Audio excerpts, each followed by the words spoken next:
Buenas tardes. Hoy vamos a ver durante la clase el rol que tiene el kinesiólogo en el tratamiento de patologías respiratorias. La asistencia kinésica respiratoria, comúnmente denominada AKR, es una actividad no por muchos conocida. En este último tiempo, debido a la pandemia, quizás se ha hecho más visible el rol que tiene el kinesiólogo en el abordaje de patologías respiratorias, sea en pacientes que están en sala de internación, en terapia intensiva, o a veces en el seguimiento ambulatorio de algunas patologías, sobre todo crónicas. La idea de hoy es, en una primera instancia, hacer un repaso sobre todo lo que tiene que ver con la anatomía, la fisiología y cómo está constituido este sistema respiratorio para adquirir los conocimientos necesarios para poder fundamentar a futuro las distintas técnicas o estrategias que vamos a utilizar para realizar el abordaje.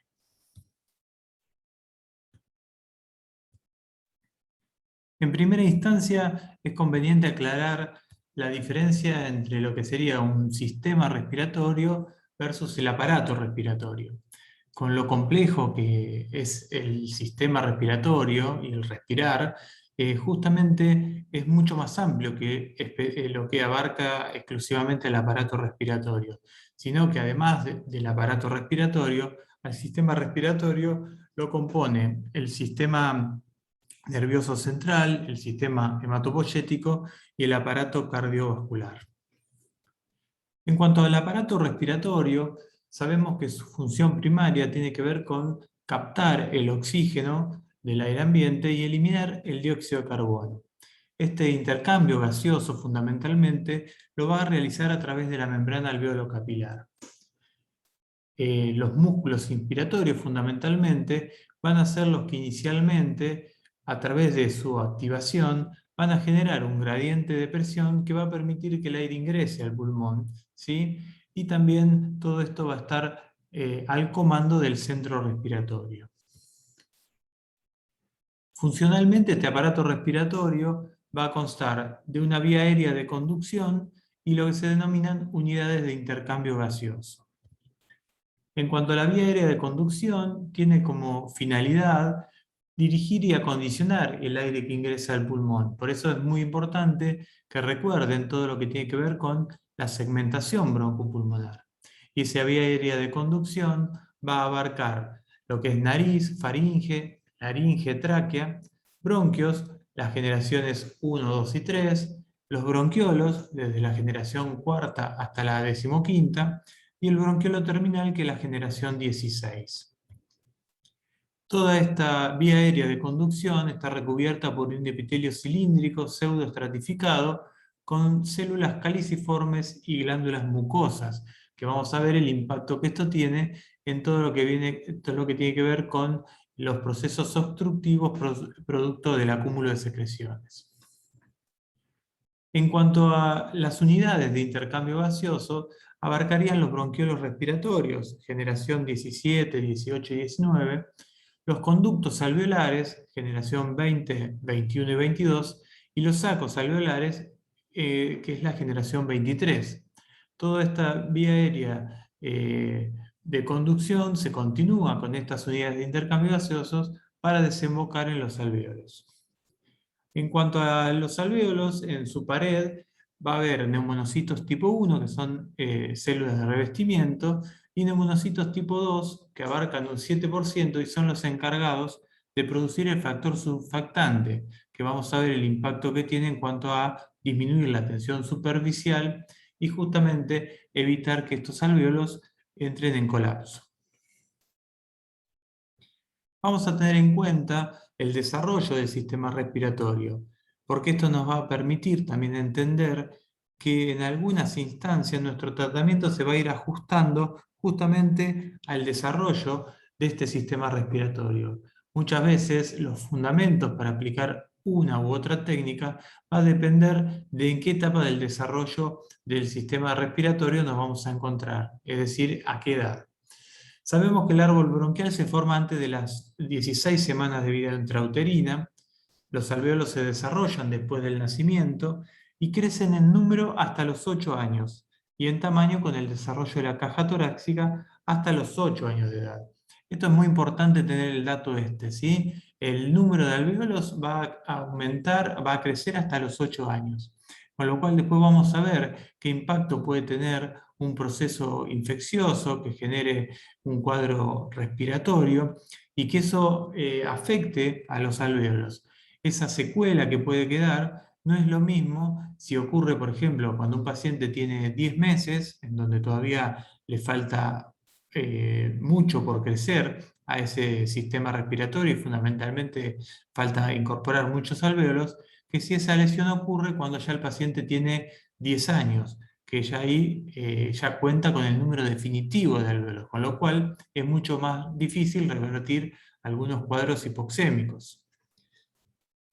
También en el niño existe una gran cantidad o una mayor densidad de lo que son glándulas submucosas que tienen mayor dimensión respecto a lo que es la pared del bronquio y también al menor diámetro que tiene la vía aérea. Vamos a ver esto cómo va a impactar en cuanto a la facilidad con que algún proceso obstructivo de secreciones tiene impacto en lo que es la mecánica ventilatoria del paciente. En el gráfico vemos, por un lado, en uno de los ejes, el porcentaje de células secretoras y en el otro eje, el porcentaje de células ciliadas. Y como vemos, al inicio hay una desproporción en cuanto a mayor cantidad de células secretoras en relación al porcentaje de células ciliadas. Las células ciliadas vamos a ver que son las responsables del transporte mucociliar.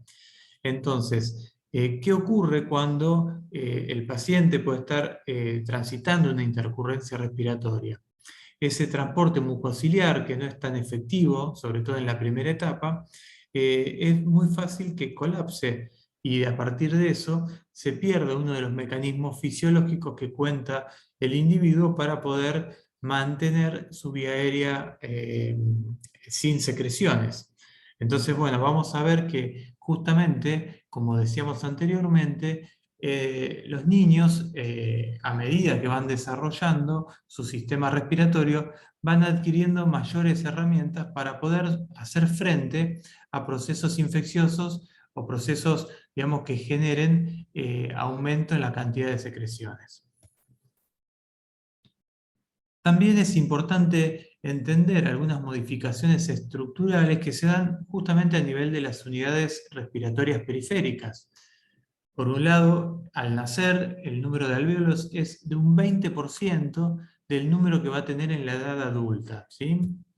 Por otro lado, cerca de los 4 años, ya el niño cuenta con la mitad de unidades respiratorias periféricas equivalente a la del adulto. Y a los 8 años cuando adquiere un número de unidades respiratorias periféricas equivalente a la del adulto. Acá es nuevamente donde es inconveniente reflexionar en algunas situaciones el impacto que tienen las intercurrencias respiratorias o algún cuadro de infección pulmonar dependiendo de la edad en que le afecta al niño en este caso. Y en base a eso también el pronóstico que vamos a tener a futuro.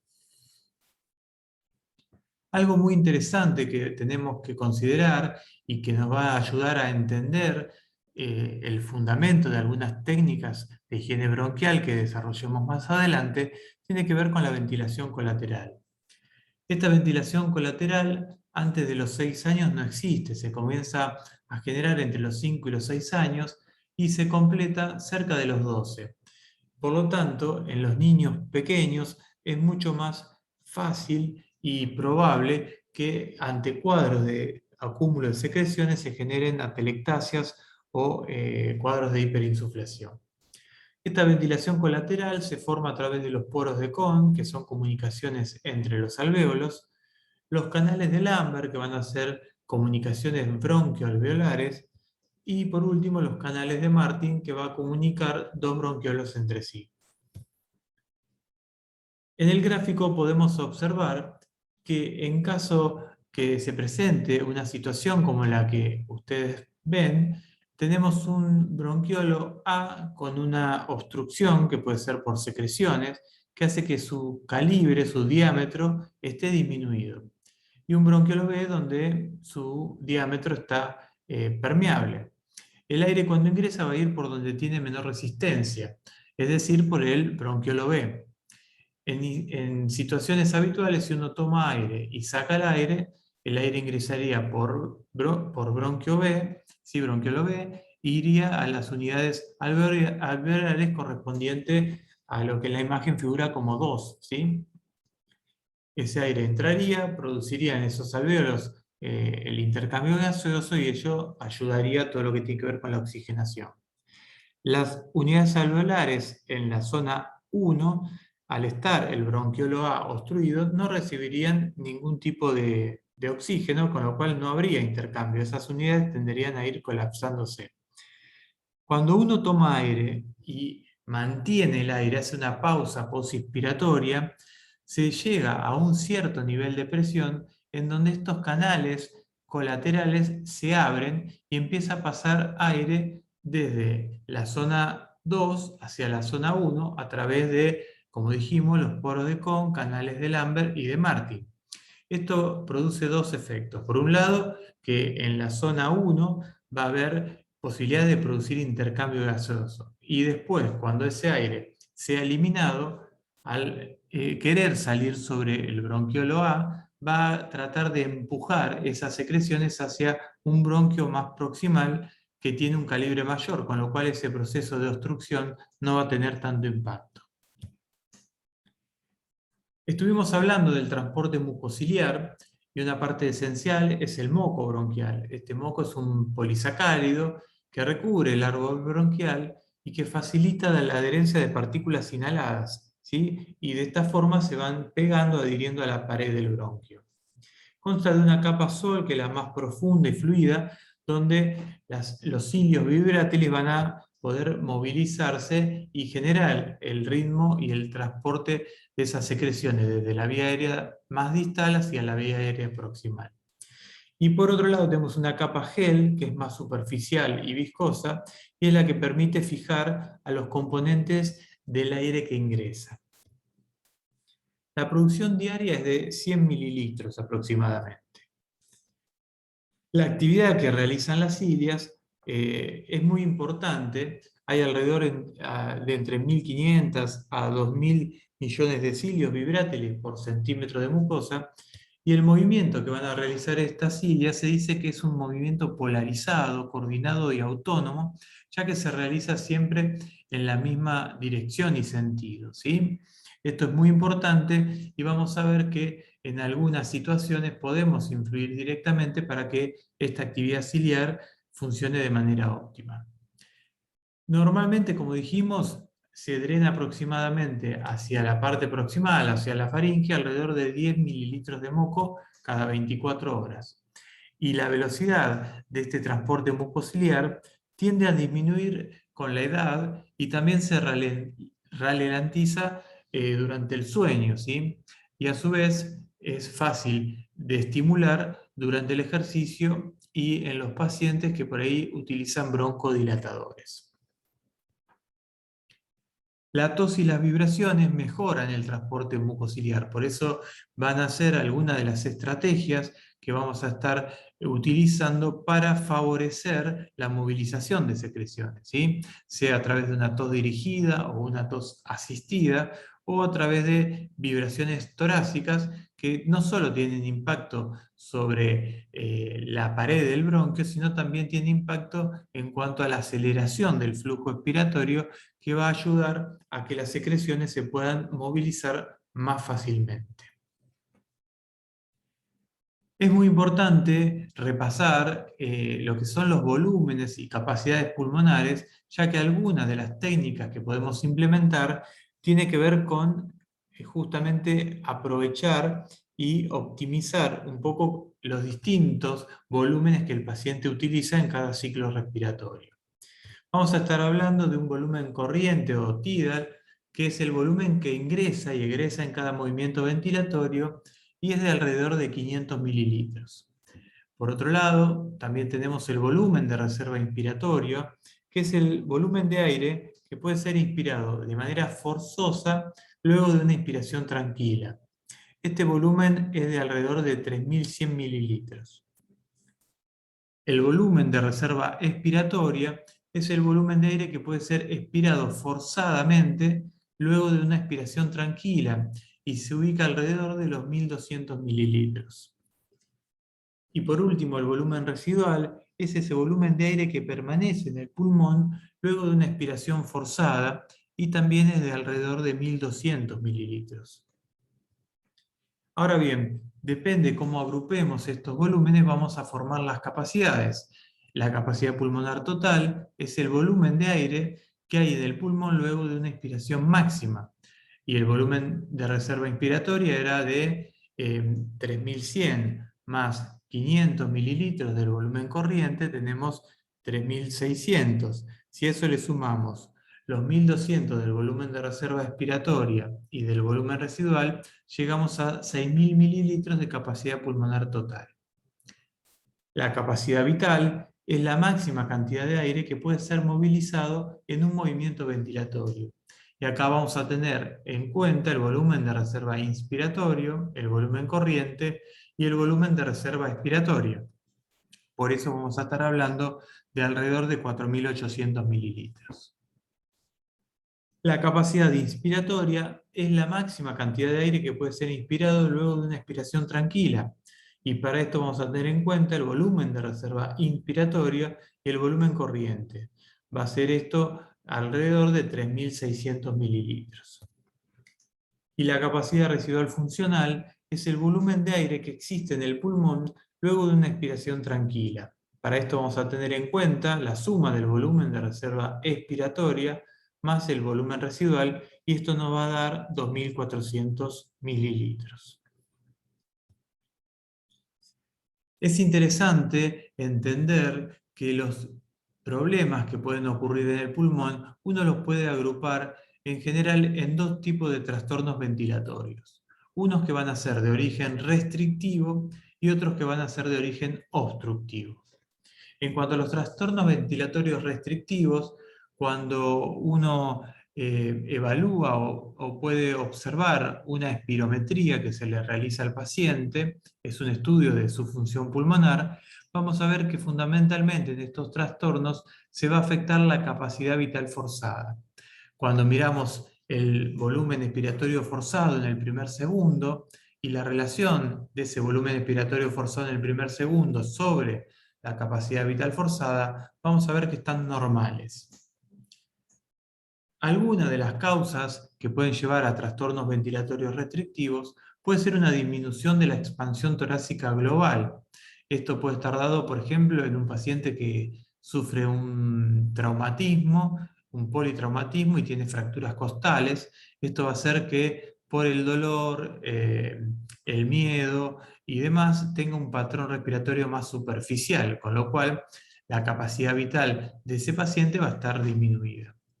En otras situaciones puede ser un paciente que haya sufrido una cirugía a nivel abdominal y también por la parte de la herida quirúrgica y demás, va a tener menos posibilidades de incorporar el volumen habitual, ¿sí? Va a ser un patrón mucho más superficial. Y en algunas situaciones puede haber algunas asimetrías a nivel del tórax y del abdomen que también generen este trastorno ventilatorio restrictivo. Por ejemplo, puede ser un paciente que tiene un pectus excavatum, ¿sí? Es donde el diámetro anteroposterior del tórax va a estar disminuido, con lo cual esto hace que el pulmón no tenga posibilidad de expandirse o de incorporar mucho volumen en cada inspiración, ¿sí? Ese volumen que maneja el paciente va a ser mucho más limitado. Los trastornos ventilatorios de tipo obstructivo, en estos casos, cuando observamos una espirometría, vamos a ver que el BEF sub 1 y la relación BEF sub 1 sobre capacidad vital forzada va a estar disminuida, ¿sí? Normalmente se habla de un BEF normal cuando es mayor al 80%, cuando está disminuido puede ser con un compromiso leve, moderado o severo, y eso va a depender de si está entre 80 y 60, va a ser leve, entre 60 y 40 moderado, y menor a 40 va a ser severo. En cuanto a la relación BEF sobre capacidad, decimos que está disminuida cuando da por debajo de 0,7. En estos trastornos obstructivos, la capacidad vital forzada está normal o levemente disminuida. Y también podemos evaluar en este estudio de espirometría que el flujo expiratorio forzado entre el 25 y el 75% está muy disminuido.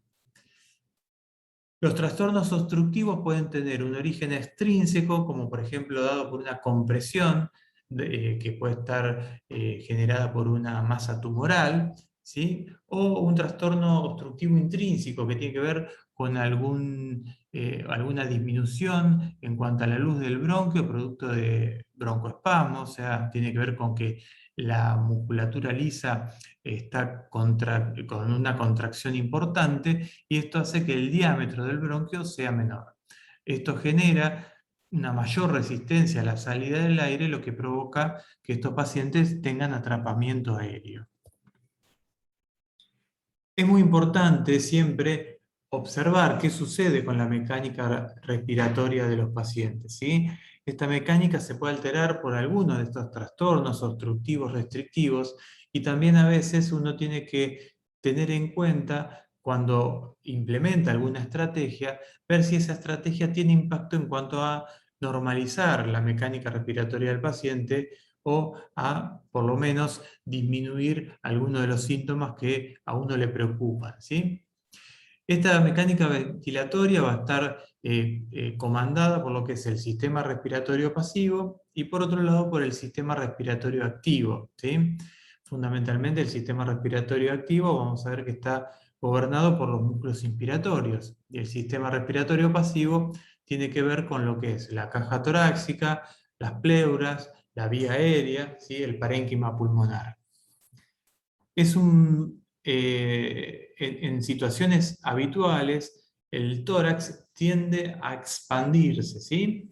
Y el pulmón tiende a retraerse, ¿sí? El punto de equilibrio entre esas fuerzas de expansión y esas fuerzas de retracción tiene que ver con la capacidad residual funcional, ¿sí? En ese punto hay un equilibrio entre las fuerzas del tórax que tienden a expandirse y las del pulmón que tienden a retraerse. Para salir de ese punto de reposo, tenemos que activar a la bomba muscular y a través de los músculos inspiratorios vamos a generar una presión negativa que va a generar un gradiente de presión que favorece que el aire ingrese al pulmón. Bueno, repasando lo que era la mecánica respiratoria en cuanto al componente del sistema respiratorio pasivo, como dijimos, está formado por los pulmones, el tórax, la pleura y la vía aérea. Y en cuanto al sistema respiratorio activo, sobre todo los músculos inspiratorios, en este caso fundamentalmente el diafragma, ¿sí? Además de los intercostales externos. En la mecánica respiratoria va a haber una alternancia continua de movimientos inspiratorios y expiratorios que se suceden durante toda la vida, como un acto motor reflejo, pero que puede ser susceptible de modificarse en cuanto a su ritmo, a su frecuencia y en cuanto a la amplitud, de acuerdo un poco a la actividad que el paciente realice. Si uno realiza una actividad física, generalmente esa frecuencia, ese ritmo va a estar aumentado, y en algunos casos también la amplitud de esos movimientos, sobre todo inspiratorios. Como ya dijimos, hay una fase inspiratoria y una fase expiratoria. Vamos a ver que cada una tiene algunas estructuras, digamos, determinantes y que van a condicionar en algún momento donde sufran alguna alteración, un deterioro en esta fase, y ahí es donde tenemos que ver qué estrategia elegimos. Hay estrategias que pueden ayudar a facilitar o de alguna forma optimizar la fase inspiratoria y en otros casos tenemos que asistir o favorecer la fase expiratoria. Bien, cuando el aire ingresa, vamos a ver que en algunas situaciones puede haber resistencias que se van a oponer a ese ingreso del aire al pulmón. Y para llegar al término de entender estas resistencias elásticas, el concepto de elasticidad habla de la fuerza necesaria para producir un grado de distensión, ¿sí? La distensibilidad es los grados de distensión que voy a lograr a través de la fuerza que utilizo, ¿sí? Llevado esto al concepto de mecánica ventilatoria, vamos a estar hablando de compliance. Hay una compliance que vamos a ver que es torácica y otra que es pulmonar. Pero la compliance lo que habla es las variaciones de volumen que voy a poder obtener en relación a la presión que tengo que hacer para que ese volumen ingrese. Es decir, que mi sistema respiratorio va a ser más complaciente en relación a que tenga que generar menos presión para meter un volumen de aire determinado. Como dijimos, la compliance tóraco-pulmonar puede dividirse en una compliance pulmonar, donde vamos a estar hablando de tensión superficial y también de la distensibilidad a nivel de la pared del alvéolo, de las vías aéreas y del intersticio pulmonar. Y por otro lado, la compliance torácica va a depender fundamentalmente de la distensibilidad del tórax, de cómo están los músculos torácicos y abdominales, del tejido conectivo que esté presente y también de las vísceras abdominales. Con relación a la tensión superficial, es interesante que recordemos la ley de Laplace. Laplace dice que la presión es igual a 2 por la tensión sobre el radio. Y en relación a esto, vamos a entender que la presión interna dentro de una burbuja es directamente proporcional al doble de la tensión e inversamente proporcional al radio. Esto podemos ir pensando qué sucedería en diferentes alvéolos. Normalmente los alvéolos que son más pequeños o que tienden más al colapso, que tienen un radio menor, uno tendría que generar mayor presión para que el aire pueda ingresar ahí adentro. En cambio, el alvéolo que está más distendido, que tiene más volumen de aire, va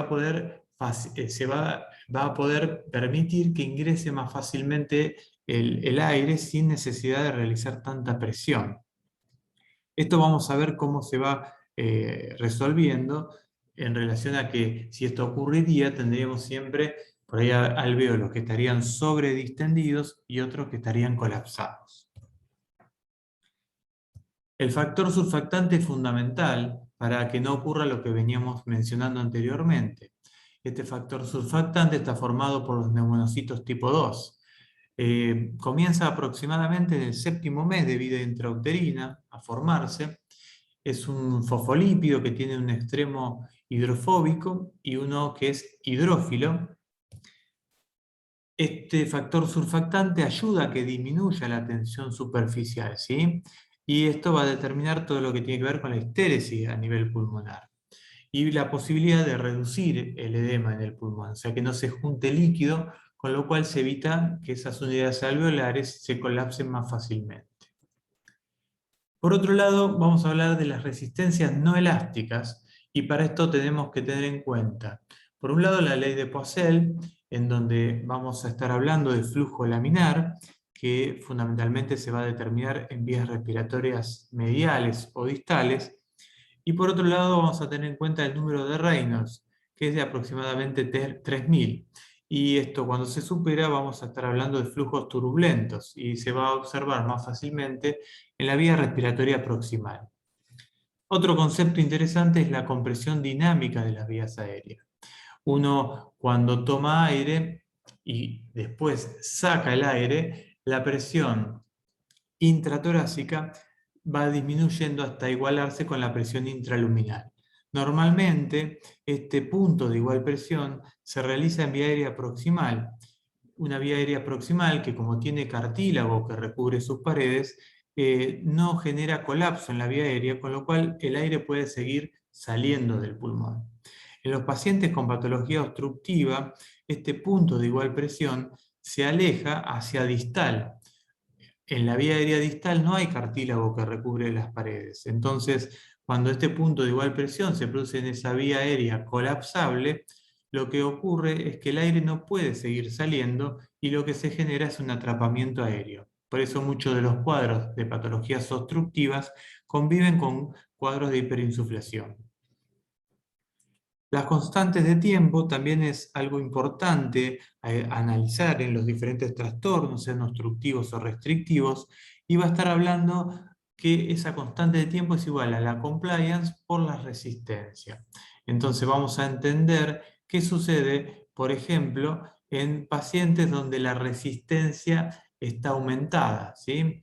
En este caso vemos cómo esa constante de tiempo puede modificarse por un trastorno que puede ser restrictivo u obstructivo. Acá vemos un poco lo que estábamos mencionando en cuanto a que el flujo laminar fundamentalmente va a responder a la ley de Poiseuille, el flujo turbulento al número de Reynolds y el flujo mixto un poco la combinación de ambas. Como dijimos, en la ley de Poiseuille vamos a ver que lo determinante va a ser la inversa, digamos, del radio a la cuarta, ¿sí? El flujo laminar en el gradiente de presión que se genera es flujo dependiente, ¿sí? El gradiente de presión va a ser el flujo por la resistencia. Como dijimos, Poiseuille lo que dice es que el radio es igual a 8 por longitud por viscosidad. Y el radio está elevado a la cuarta, es decir, que la resistencia va a ser directamente proporcional a la longitud del tubo e inversamente proporcional a la cuarta potencia del radio. Ahí vamos a ver cómo tiene impacto la disminución en el diámetro de la vía aérea, o sea, el menor radio en esta vía aérea, en cuanto a condicionar alteraciones en ese flujo laminar. En la práctica, cuando hay una patología obstructiva, si el calibre de la vía aérea disminuye a la mitad, la resistencia va a aumentar 16 veces. Esto tiene que ver con que el radio está elevado a la cuarta. Y si la longitud o la viscosidad del aire aumenta, la resistencia solo aumenta el doble. Es muy importante también en todo trastorno respiratorio hacer una evaluación kinésica adecuada.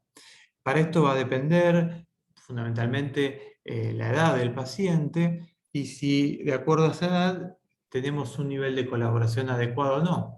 A veces el paciente tiene la edad adecuada, pero está somnoliento o está transitando un cuadro neurológico en donde el nivel de colaboración por ahí es mucho menor. Siempre tenemos que observar el patrón respiratorio, ¿sí? Porque esto me va a estar hablando de algunas características que a veces son comunes a trastornos de tipo restrictivo o trastornos de tipo obstructivo.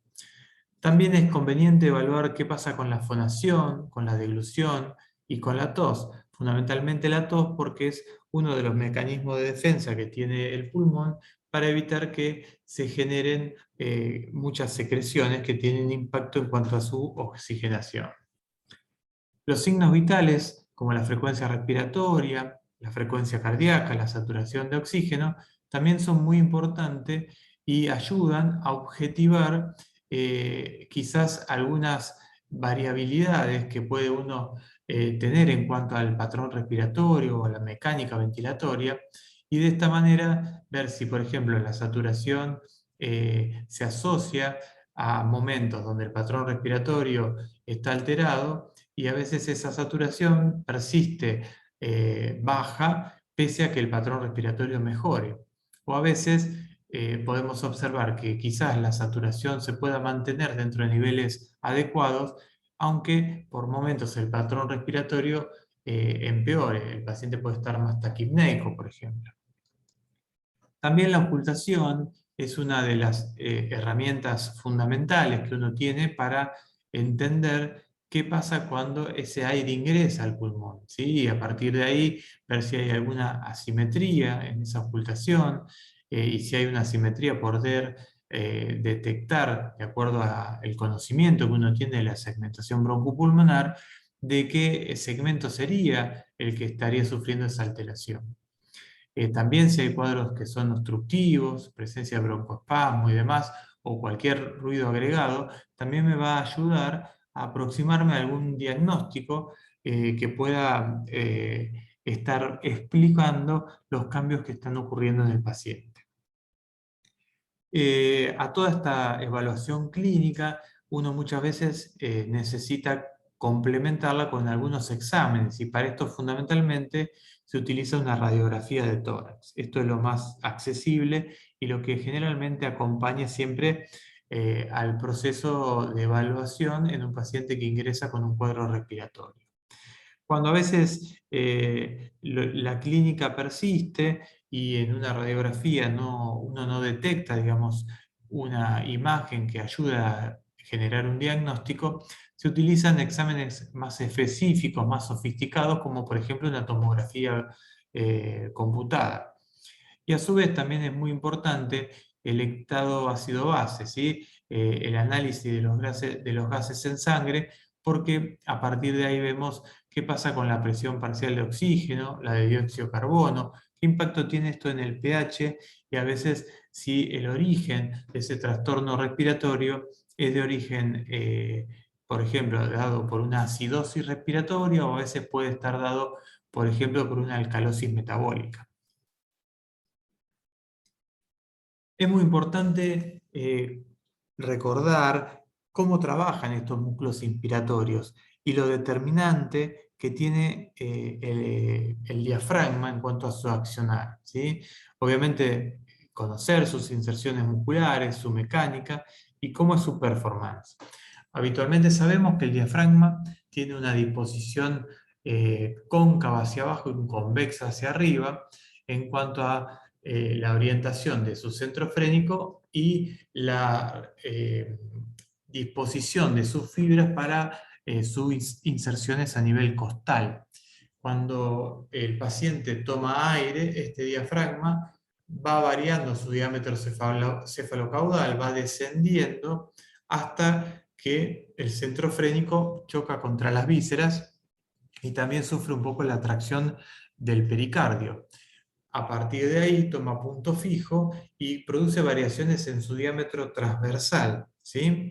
Y estas variaciones en el diámetro transversal, junto con el movimiento que se realiza a nivel costal y la participación de los intercostales, produce también variaciones a nivel del diámetro anteroposterior. Es muy determinante lo que se llama zona de aposición diafragmática, que habla de que cuanto más vertical es la disposición de las fibras desde el centro frénico hacia su inserción costal, desde el punto de vista biomecánico, más eficiente va a ser el diafragma para producir variaciones en su diámetro cefalocaudal. Por eso vamos a entender que en situaciones de patologías obstructivas, donde ese diafragma va a estar aplanado, ¿sí? Va a estar, digamos, sin poder generar variaciones en su diámetro cefalocaudal, el paciente, debido a ese atrapamiento aéreo que tiene, utiliza generalmente el diafragma y solamente produce modificaciones a veces en su diámetro transversal y anteroposterior. Por eso, alguna característica observable en pacientes con patología obstructiva es el tórax en tonel. Con relación a los músculos expiratorios, fundamentalmente vamos a estar hablando de los músculos abdominales y la importancia que estos tienen, sobre todo en uno de los mecanismos de defensa, que es la tos. Después también tenemos intercostales internos y el triangular del esternón.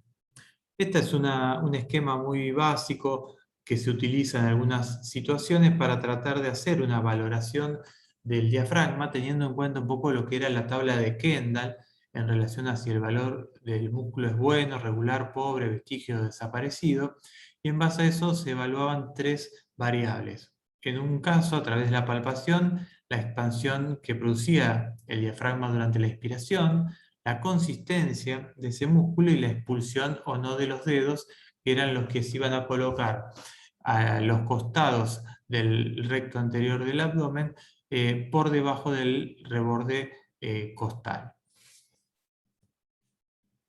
También se podían evaluar los músculos intercostales y en este caso las variables que se tenían en cuenta es si aumentaba o no el espacio intercostal, el tono que tenían estos músculos, la posición de las costillas, si estaban más oblicuas u horizontalizadas, y también se expulsaban o no los dedos al momento de la inspiración. Y como músculos accesorios, ecomipectorales, ver si utiliza o no, como así también los músculos del ala de la nariz. Esto habla de la utilización de musculatura accesoria de un deterioro mayor a nivel del cuadro respiratorio, y a veces se habla de tiraje subcostal, tiraje supraesternal, tiraje generalizado o también aleteo nasal. A medida que uno va progresando en la utilización de estos músculos accesorios, vamos a estar hablando de mayor compromiso, mayor deterioro de la función respiratoria. Los músculos abdominales se los va a evaluar en cuanto también a la escala de Kendall, bueno, regular, pobre o vestigio, y acá vamos a tener en cuenta qué tipo de contracción realiza y si es suficiente esos músculos para realizar todas las actividades de la vida diaria. Después vamos a estar viendo fundamentalmente el impacto que va a tener en el patrón de tos. Esta evaluación, que se realiza en cierta forma de manera subjetiva por el kinesiólogo, en muchos casos es posible realizar una valoración más objetiva, sobre todo para evaluar a veces la movilidad del diafragma. Y para esto se utilizan por ahí las ecografías. Con el estudio de las ecografías podemos fundamentalmente ver si hay contracción del diafragma, si esa contracción produce un determinado desplazamiento, una determinada excursión de ese diafragma, y eso se puede medir y objetivar. Entonces, en cuadros a veces de paresia o parálisis del diafragma, el seguimiento ecográfico es mucho más objetivo.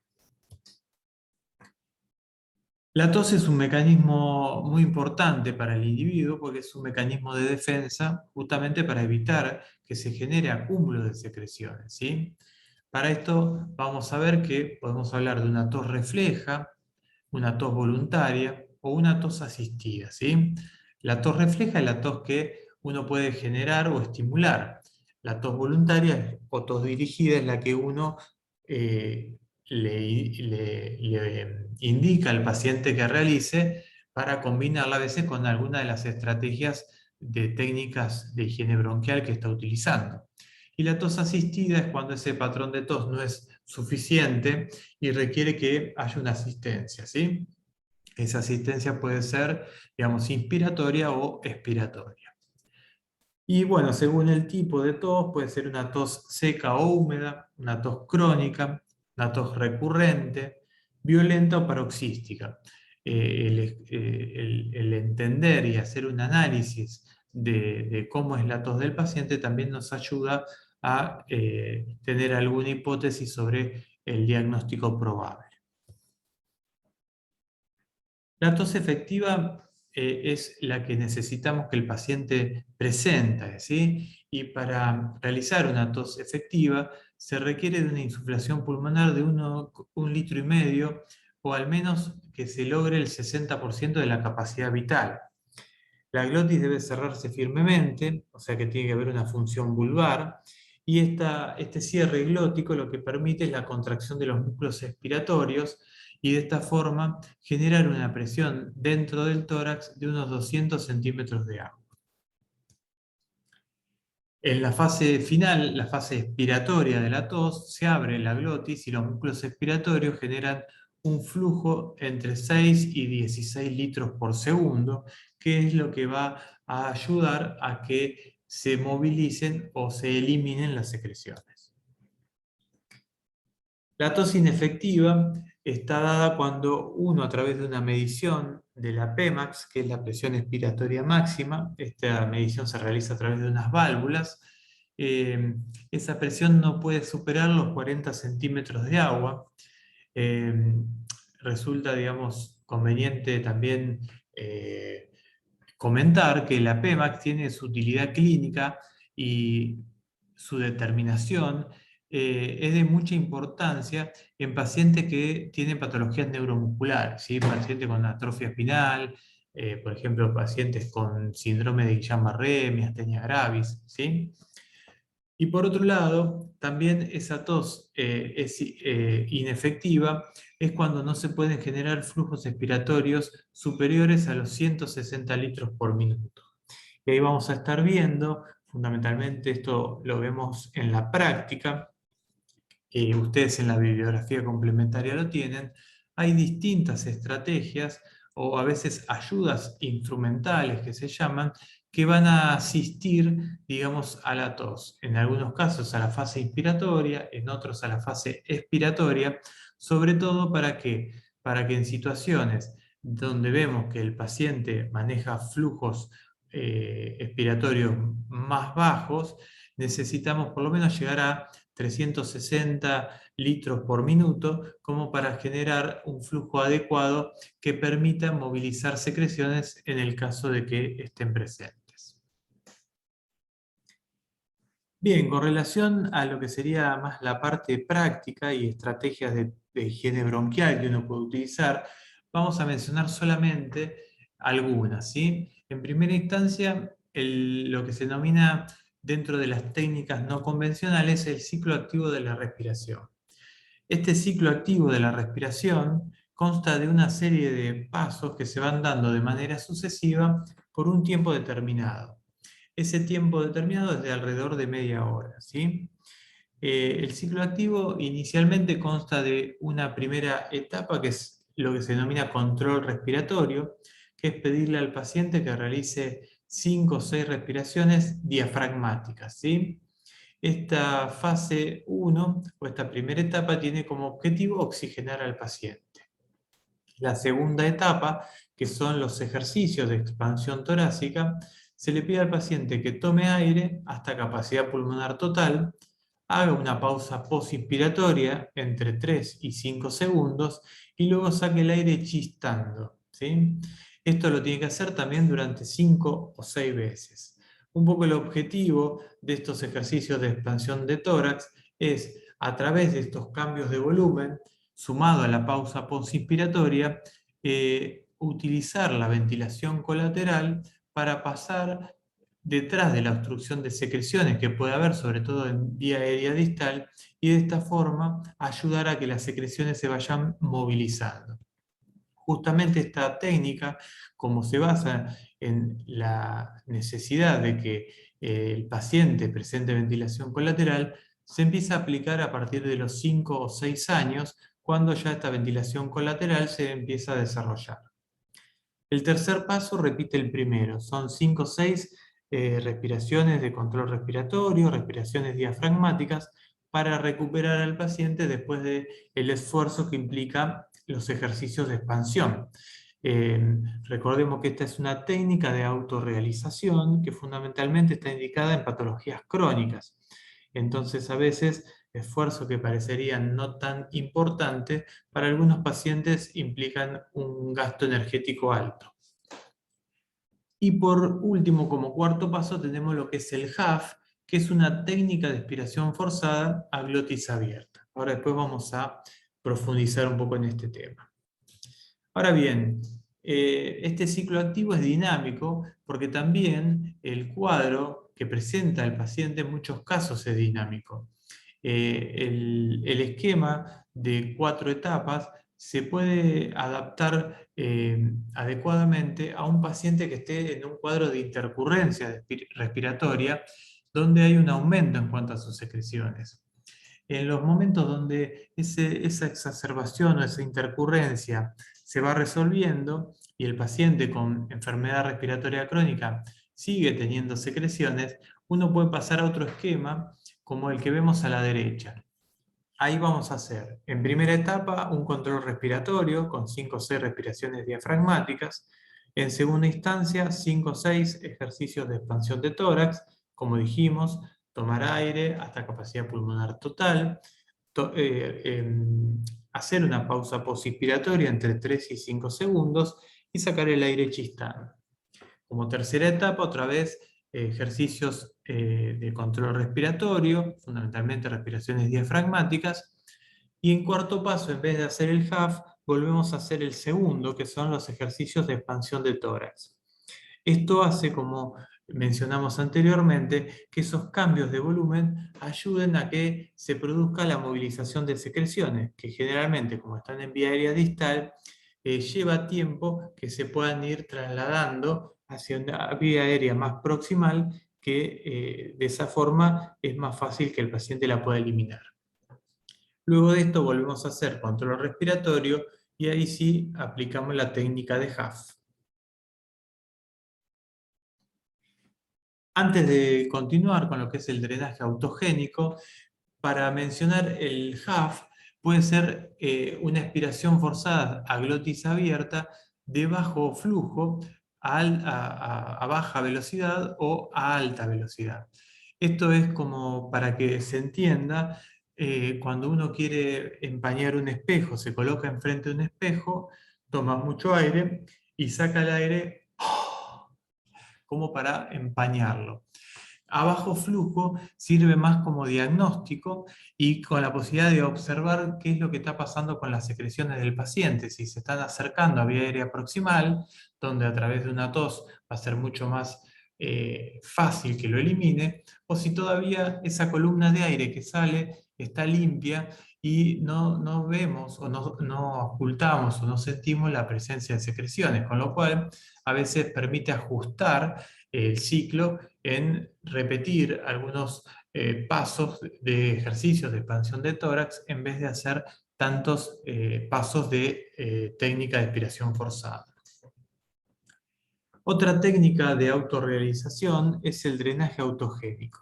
Este drenaje autogénico, en la práctica, reúne algunas características comunes a lo que es el ciclo activo, pero vamos a ver que hay algo que lo diferencia. Siempre cuando uno va a enseñar esta técnica, va a elegir una posición que el paciente generalmente tiene que estar cómodo, se va a limpiar vía aérea superior, ¿sí? Y el paciente va a realizar inspiraciones y expiraciones por nariz. Cuando toma el aire mantiene de 3 a 5 segundos y vamos a estar hablando de flujo bajo, flujo medio o flujo alto. Luego va a expirar por nariz, como dijimos, evitando que se colapse la vía aérea superior. Este ciclo se va a repetir durante un tiempo determinado, que en el caso del drenaje autogénico es de alrededor de 40 minutos, algo más de lo que habíamos estado mencionando del ciclo activo. Si luego de que se realiza el ciclo, que son más o menos 18 respiraciones, el paciente no realizó ninguna tos, se le puede pedir que haga un Huff. Este drenaje autogénico, como dijimos, es una técnica de higiene bronquial. Se realiza fundamentalmente para enfermedades respiratorias crónicas. Tiene la virtud o la ventaja que es una técnica de autorrealización que justamente en el paciente crónico le ayuda, digamos, a lograr cierta autonomía, ¿sí? Esto es decir, que el paciente, conociendo esta técnica, la puede utilizar en distintos momentos cuando la necesite. Sea que, por ejemplo, si es chico, esté en el colegio o un adulto en su lugar de trabajo. Se aplica a partir de los 8 años, aunque en la teoría o en la bibliografía ustedes pueden encontrar la indicación a partir de los 6. Es parecido, digamos, al ciclo activo porque el fundamento también tiene que ver con el desarrollo de la ventilación colateral, pero es una técnica más difícil de realizar y en la experiencia personal es recomendable primero iniciar en el paciente crónico entrenándolo sobre el ciclo activo y una vez que maneja esta técnica, en algunos pacientes es conveniente progresar al drenaje autogénico. El tiempo de duración, como dijimos, es de 40 a 45 minutos. Las respiraciones son controladas por el paciente y vamos a estar hablando de bajo flujo, que va a tener como objetivo desprender secreciones que se alojen en vía aérea distal. Mediano flujo, que tiene que ver con secreciones que se dan en vía respiratoria media. Y alto flujo, que tiene como objetivo eliminar las secreciones de la vía aérea central. En el ciclo activo dijimos que el motor que iba a fundamentar que respirar de esa manera, siguiendo esa secuencia en etapas, iba a ser fundamentalmente los ejercicios de expansión de tórax, y en esos ejercicios de expansión de tórax los cambios de volumen. Acá en el drenaje autogénico, el flujo expiratorio es la fuerza activa que se utiliza para movilizar las secreciones. Vamos a ver en el gráfico, teniendo en cuenta lo que mencionamos anteriormente de volúmenes y capacidades, normalmente uno va a estar realizando una respiración normal moviendo el volumen corriente o volumen tidal, que eran, se acuerdan, más o menos 500 mililitros. Para comenzar el drenaje autogénico, lo que le vamos a pedir al paciente es que realice una expiración forzada utilizando ese volumen de reserva expiratoria para, a partir de eso, llegar hasta lo que es el volumen residual. En ese volumen residual lo que vamos a hacer es respirar el volumen corriente que venía respirando el paciente, pero ahí abajo. O sea, fíjense en que la amplitud de esta onda es igual a la que mencionamos anteriormente, ¿sí? Lo que varía solamente tiene que ver con en dónde la realizo, ¿sí? El paciente va a estar moviendo siempre alrededor de esos 500 mililitros, que es el volumen corriente. En esta primera etapa, como dijimos, el objetivo va a ser desprender o despegar las secreciones que se encuentran en vía aérea distal. En la segunda etapa, que vamos también a realizar aproximadamente 6 respiraciones, vamos a respirar ese volumen corriente desde la capacidad residual funcional, es decir, teniendo en cuenta el volumen residual y el volumen de reserva expiratoria. El objetivo de estas 6 respiraciones va a ser que se recolecten o se reúnan las secreciones en la vía aérea media. Y por último, lo que le vamos a pedir al paciente es que haga una inspiración usando el volumen de reserva inspiratoria hasta capacidad pulmonar total, y luego de ahí saque el aire y vuelva a tomar, movilizando siempre ese mismo volumen corriente, ¿sí? Y el objetivo en esta etapa es que el paciente pueda eliminar las secreciones. Si después de este ciclo, digamos que serían 6 respiraciones de despegue, 6 de recolección y 6 de evacuación, el paciente no moviliza secreciones, se le puede decir que haga un HAF o una tos. Esta técnica la podemos adaptar también de acuerdo al estadio en que esté el paciente. Si es un paciente que tiene una patología restrictiva, quizás estas técnicas no son necesarias. En los pacientes obstructivos por secreciones sí vamos a utilizarla. En esos pacientes obstructivos, donde tienen mucho acúmulo de secreciones, puede haber un momento donde sea sumamente necesario despegar las secreciones que se encuentran en la vía aérea distal, ¿sí? Y ahí es donde vamos a hacer quizás más hincapié en esta fase.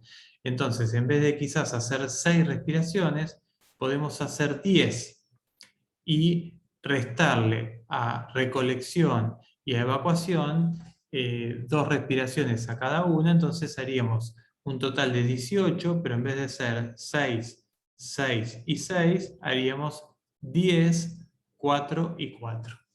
Si lo que más voy a querer como estrategia es eliminar las secreciones, porque ya las secreciones están sueltas, se reunieron en vía aérea mediana y tienen que ser eliminadas del pulmón, quizás voy a hacer 4 respiraciones para desprender, 4 para recolectar y 10 para evacuar o eliminar esas secreciones.